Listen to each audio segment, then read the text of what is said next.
Existe uma frase que, quando dita em voz alta, deixa quase todo mundo desconfortável.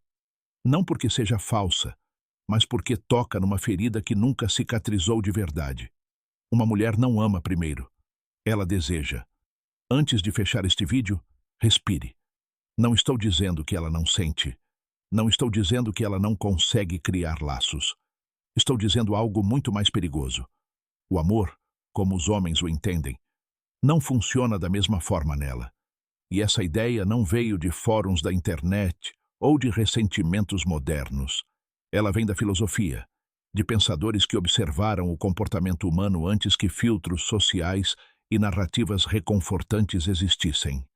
Nietzsche insinuou isso. Schopenhauer afirmou isso sem rodeios. Freud explicou isso através do desejo. Jung escondeu isso por trás de símbolos. E todos eles, por caminhos diferentes, chegaram a uma conclusão semelhante. O motor principal não é o amor romântico, é o desejo. A questão não é aceitar isso.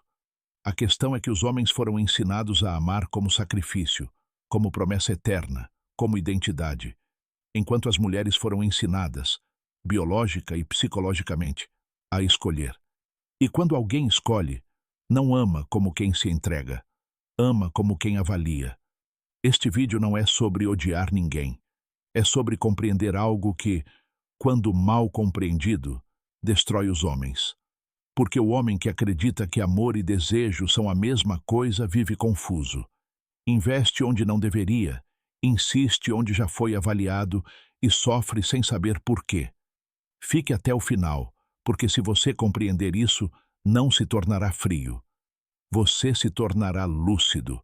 E antes de continuarmos, deixe um like, inscreva-se e ative o sino para não perder meus outros vídeos. 1. Nietzsche e a confusão do amor.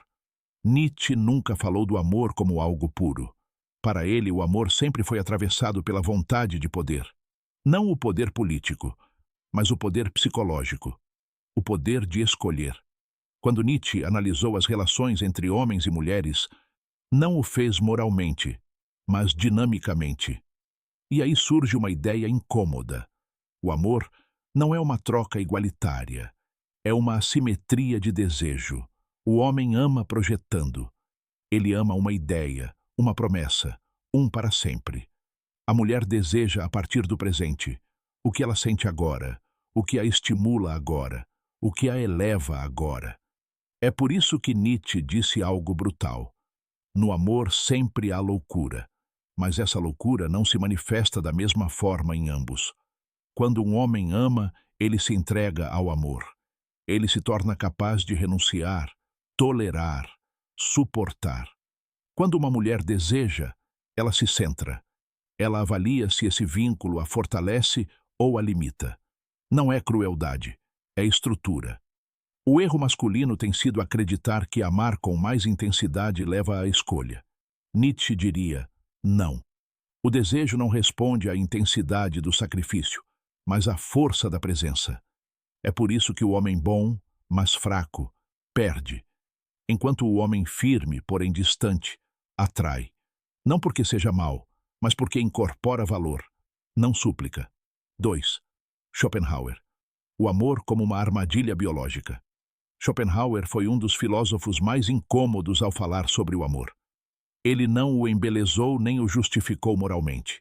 Ele o expôs como o que acreditava ser sua verdadeira natureza, uma estratégia inconsciente da natureza.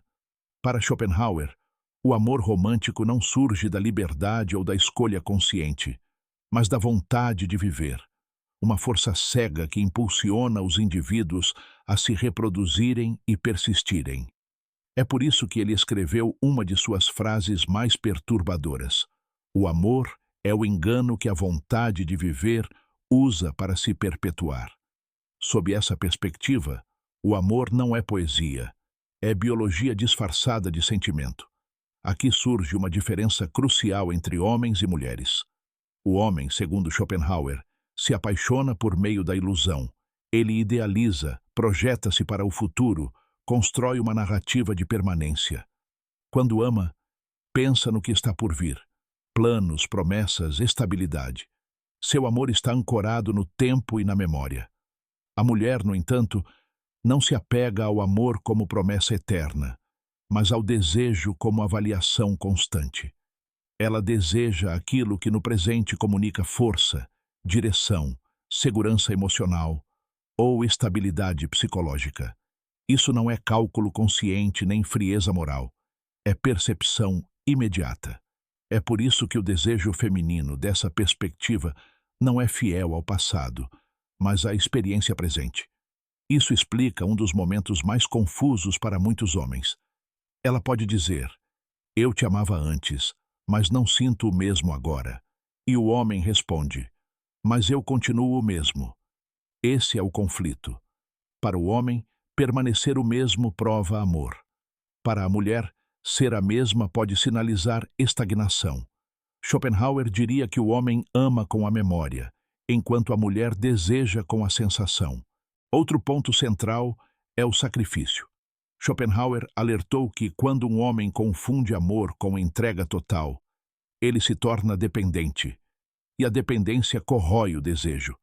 Não porque o cuidado seja ruim, mas porque o desejo se alimenta da autonomia, não da necessidade.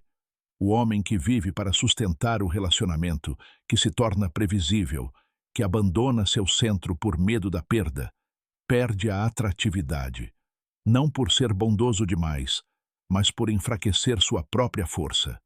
Schopenhauer não acusava as mulheres de manipulação. Sua visão era mais severa. Ele afirmava que a natureza usa os dois sexos de maneira diferente. O homem acredita que ama livremente. A mulher acredita que escolhe racionalmente. Ambos são movidos por impulsos mais profundos que não controlam totalmente. Quando o desejo se esvai, o vínculo perde energia. Se o amor existisse, não conseguiria mais se sustentar. Não há dívida emocional que obrigue o desejo a permanecer. Essa ideia é desconfortável, mas esclarecedora. Quando um homem entende que o desejo não pode ser comprado com sacrifício nem mantido com promessas, ele para de implorar por afeto.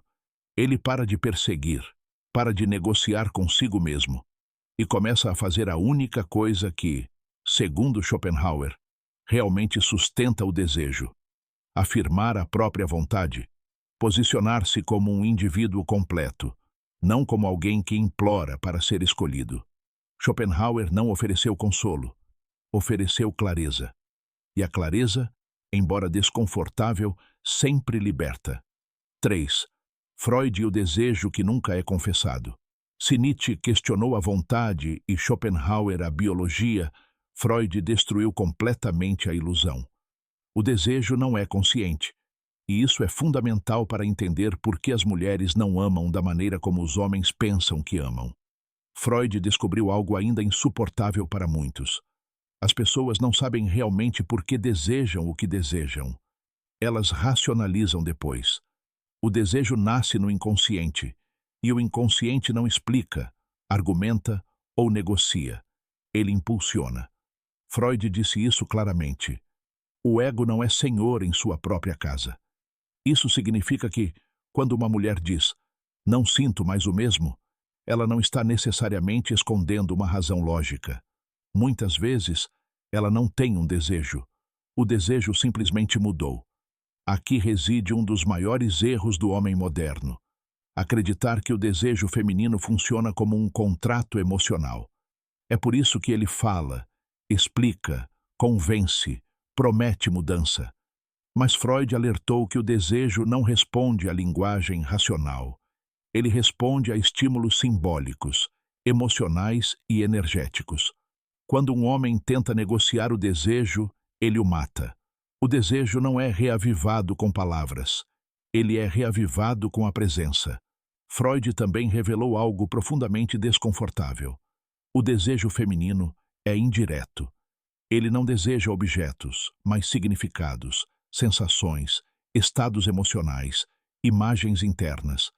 É por isso que dois homens podem fazer exatamente a mesma coisa, mas apenas um gera desejo.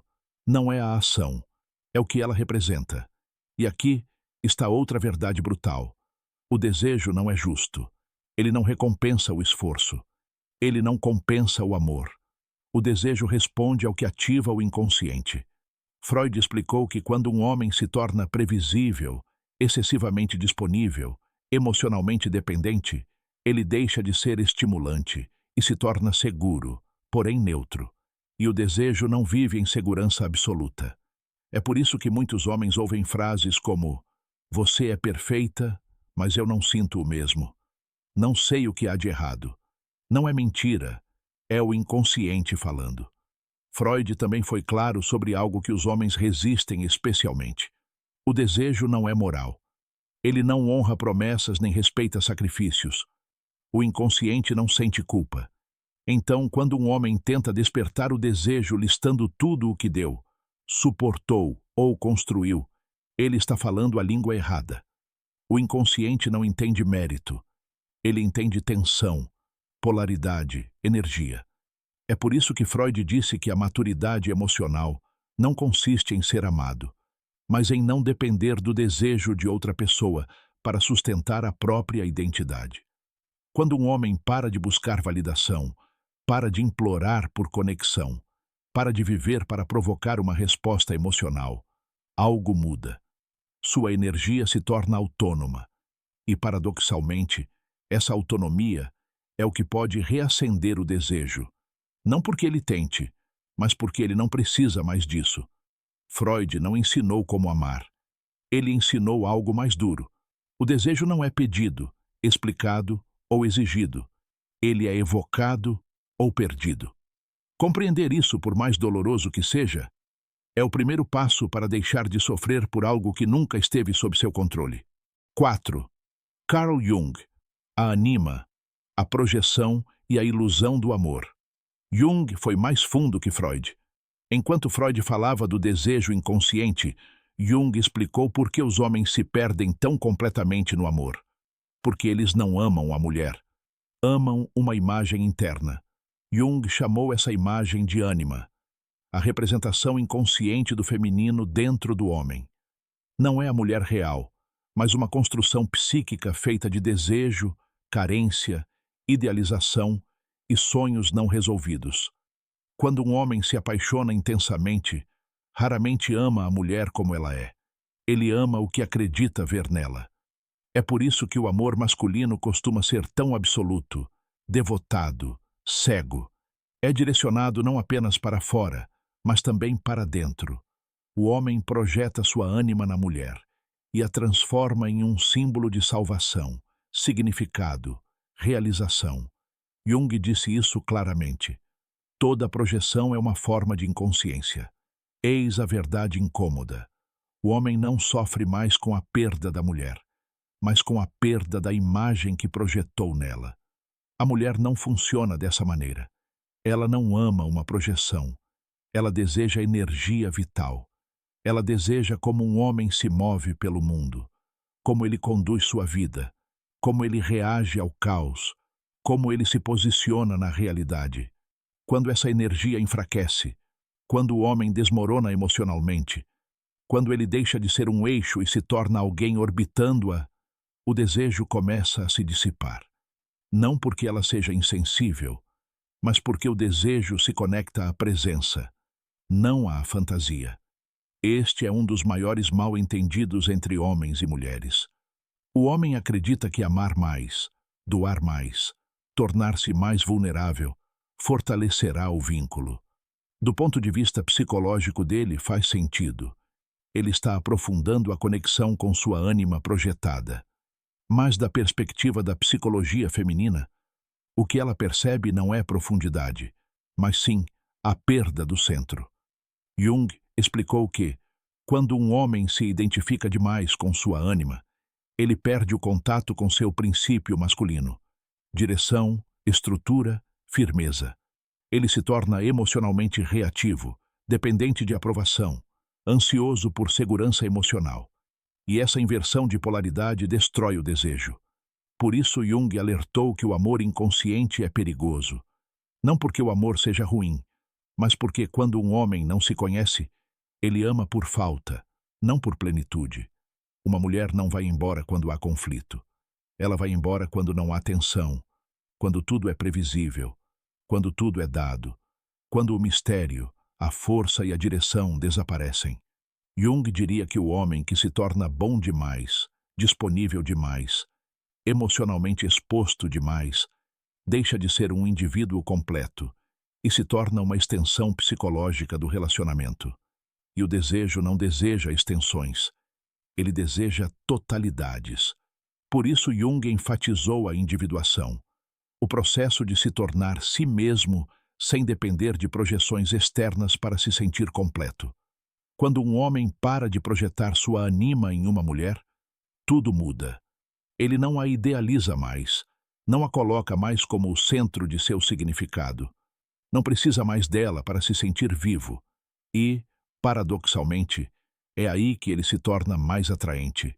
Não por meio de táticas ou jogos, mas ao recuperar seu eixo. Uma mulher não deseja projeção, ela deseja presença. E a presença só existe quando um homem está enraizado em sua própria vida, propósito e direção, não na expectativa de ser amado. Jung não ensinou como manter uma mulher. Ele ensinou algo mais incômodo. O amor inconsciente destrói, e somente o homem que para de tentar se completar através dela consegue se relacionar sem se perder. Não é romântico, mas preserva identidades. 5. A verdade final que devolve o controle. Depois de Nietzsche, Schopenhauer, Freud e Jung, resta apenas uma pergunta real. O que fazer com essa verdade? Porque entender que as mulheres não amam como você, mas desejam, pode levar ao ressentimento ou à clareza. As mulheres não amam pior. Elas amam de forma diferente e desejam antes de amar. Quando o desejo morre, o amor não o revive. Quando o desejo vive, o amor pode surgir como consequência. O erro masculino tem sido inverter essa ordem. Os homens foram ensinados a amar primeiro, dar primeiro, sacrificar primeiro, esperando que o desejo chegasse depois como recompensa. A filosofia demonstra que não funciona dessa maneira. O desejo responde à presença, não às promessas. À força interior, não à necessidade emocional. À direção, não à súplica. Eis a frase que muda tudo. O homem que vive para ser amado deixa de ser desejável. Não porque o amor seja ruim, mas porque quando o amor se torna identidade, ele se torna um peso, e o desejo não deseja peso. Isso não significa se tornar frio ou distante. Significa retornar a si mesmo. Quando um homem para de organizar sua vida em torno da validação feminina, algo muda. Sua energia se torna mais firme, sua presença mais sólida. Ele não busca mais aprovação. Ele se mantém firme. E as mulheres não desejam o homem que precisa delas. Elas desejam o homem que permanece firme mesmo sem elas. Não por crueldade, mas por estrutura psicológica. Esta mensagem não é uma técnica para manter mulheres. É uma maneira de não se perder. Porque o maior dano não acontece quando ela vai embora. Acontece quando você se trai tentando fazê-la ficar. A filosofia não promete amor eterno. Promete algo mais valioso. Dignidade interior. Quando você entende que o desejo não se implora, você para de correr atrás. Quando você entende que o amor não se negocia, você para de se justificar. Quando você entende que não é responsável pelo desejo de outra pessoa, você recupera o seu centro. Nietzsche diria que você parou de agir por fraqueza. Schopenhauer diria que você escapou do sacrifício inútil. Freud diria que você não é mais governado pela carência. Jung diria que você iniciou o processo de individuação. As mulheres não amam como você. Aceitar isso não te torna cínico. Te torna livre. Livre da ilusão. Livre de expectativas irreais. Livre de depositar o seu valor nas mãos de outra pessoa.